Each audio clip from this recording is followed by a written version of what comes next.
मनोज जरांगे यांचं उपोषण राज्य सरकारला गुंडाळता येणं शक्य नाही असं वक्तव्य ठाकरे गटाचे खासदार संजय राऊत यांनी केलंय। गुरुवारी मुंबईत प्रसार माध्यमांशी ते बोलत होते। मनोज जरांगे पाटील यांनी मराठा समाजासाठी प्राणपणाला लावलाय। कधी काळी अण्णा हजारेंनी देखील दिल्ली आणि महाराष्ट्रात भ्रष्टाचाराच्या मुद्द्यावर उपोषण केलं होतं, तेव्हा गिरीश महाजन यांनी मध्यस्थी केल्यानं अण्णा हजारेंच्या आंदोलनातून काहीच साध्य झालं नाही।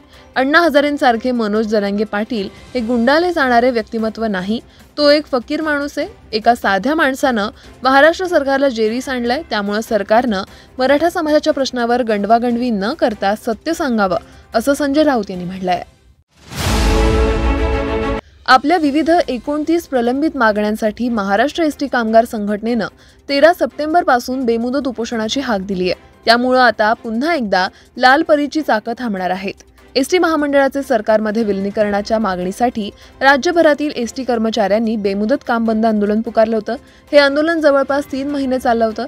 तेव्हा महामंडळानं अनेक मागण्या मान्य करण्याचं आश्वासन दिल्यानंतर कर्मचाऱ्यांनी संप मागे घेतला होता। मात्र अजूनही या मागण्या मान्य न केल्यानं 13 सप्टेंबर पासून बेमुदत उपोषणाची हाक दिली आहे।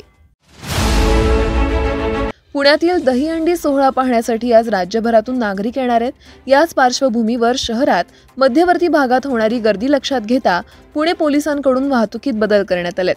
आज पुण्यातील मध्यवर्ती भागातील वाहतूक ही टिळक रस्ता, अलका टॉकीज चौक, फर्ग्युसन महाविद्यालय रस्ता मार्गाने वळवण्यात आली आहे। त्यामुळे पुणेकरांनी आज पर्यायी मार्गाचा वापर करावा असं आवाहन करण्यात आलं आहे। वंशावळी नोंदी असणाऱ्यांना कुणबी प्रमाणपत्र देण्याचा निर्णय मागे घेऊन सरसकट मराठा समाजाला प्रमाणपत्र देण्याचा निर्णय घेण्यात यावा अशी मागणी मनोज जरांगे यांनी केली आहे। मराठा समाजातल्या ज्या लोकांकडे कुणबी असल्याची नोंद आहे त्यांना आजपासून कुणबी प्रमाणपत्र देण्यात येणार आहे, पण सरसकट मराठा समाजाला कुणबी प्रमाणपत्र देण्याची आमची मागणी आहे। यासाठी 1 महिन्याची वेळ सरकारने मागितली आहे। सरकारचा हा निर्णय मान्य आहे, पण उपोषण सुरूच राहणार असल्याचं मनोज जरांगे यांनी सांगितलं। तसंच आमच्याकडे कुणबी असल्याची नोंद नाही, त्यामुळे कालच्या निर्णयाचा काहीच फायदा होणार नसून यामध्ये सुधारणा केली पाहिजे असं मत जरांगे यांनी व्यक्त केलंय। बीडमध्ये ब्लॅकमेलिंगच्या त्रासाला कंटाळून एका शिक्षकानं आपलं आयुष्य संपवल्याची बातमी समोर आली आहे। आपल्याला काही लोक ब्लॅकमेल करत असल्याचं स्टेटस ठेवून या शिक्षकानं आत्महत्या केली। अंकुश पवार असं आत्महत्या केलेल्या शिक्षकाचं नाव आहे। या घटनेनं परिसरात खळबळ उडाली आहे। पवार यांनी आत्महत्येपूर्वी 5 जण मला काही दिवसांपासून ब्लॅकमेल करत असून 10 लाख रुपयांची मागणी करतात। यापूर्वी मी त्यांना 5 लाख रुपये दिलेत, तरीही त्यांच्याकडून पैसे न दिल्यास माझ्या कुटुंबांना जीवे मारण्याची धमकी देण्यात आली आहे असं स्टेटस ठेवला होता। या माहितीच्या आधारे पोलीस अधिक तपास करतायत। मराठा आरक्षणाच्या मागणीसाठी अंतरवाली सराटी गावात गेल्या 10 दिवसांपासून उपोषण करत असलेल्या मनोज जरांगे यांची प्रकृती आणखीनच खालावल्याची माहिती डॉक्टरांकडून देण्यात आली आहे। कालपासून जरांगे यांच्यावर उपचार सुरू करण्यात आलेत। दरम्यान आज त्यांचा बीपी काही प्रमाणात कमी झाला असून त्यांच्या किडनीवरही परिणाम होत असल्याचं डॉक्टरांनी सांगितलंय।